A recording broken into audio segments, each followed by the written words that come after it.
Որ է նվաճել ֆուտբոլում, ես արդեն նվաճել եմ, սակայն երբեք չեմ դադարի փորձել նորանոր հաղթանակներ տոնել մինչև թոշակի անցնելը։ Ես պարզապես այսպիսին եմ։ Իհարկե, հնարավոր է վատ մարզավիճակում լինել, բայց պետք է թույլ չտալ, որ դա հուսախաբ անի։ Նպատակին հասնելու համար ամենակարևորը մտավոր կենտրոնացումն է, իսկ բանալին մշտապես նոր նպատակներ սահմանելն է։ Կրիշտիանու Ռոնալդու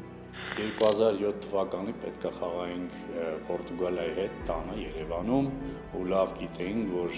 ամենաուժեղ ֆուտբոլիստներից մեկը Ռոնալդուն խաղալով Մանչեսթեր Յունայթեդում պետք է այդ խաղին խաղար,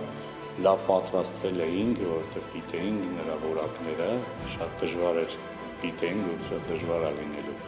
Բայց ամբողջ խաղի ընթացքում վերահասկում էինք 1-2 ֆուտբոլիստներով միշտ ու ստացվեց այնպես ամբողջ խաղի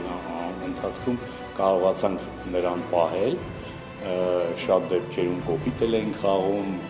ավելի չոր նրա հետ, քանի որ եթե նրան մի անգամ բաց թողեիք, ապա նա կարող էր գոլ խփել։ Ցավոք հենց այդպես էլ եղավ խաղի ընթացքում, ինչ որտեղ մեր պաշտպանությունում սխալվեցինք ու նա օգտվեց ու գոլ խփեց, բայց դա արդեն 1-0 հաշվի ժամանակ էր, մենք հաղթում էինք ու նա հավասարացրեց հաշիվը։ Ու այդպես դրանից հետո սխալներ թույլ չտվեցինք ու խաղը ավարտվեց 1-1, դա մեր համար մեծ հաջողություն էր, քանի որ խաղալով Ռոնալդուն եւ Պորտուգալիայի հավաքականը մենք կարողացանք ոչ ոքի խաղալ։ Ու շատ ուրախ եմ, որ նման ֆուտբոլիստի դեմ խաղացել եմ ու կարողացել եմ ինչ-որ չափով չեզոք հասնել, որովհետև իմ կարծիքով Ռոնալդուն վերջին տարիների ամենալավ, ամենաուժեղ ֆուտբոլիստներից մեկն է, քանի որ եթե Մեսին չլիներ, ապա Ռոնալդուն կլիներ միակը։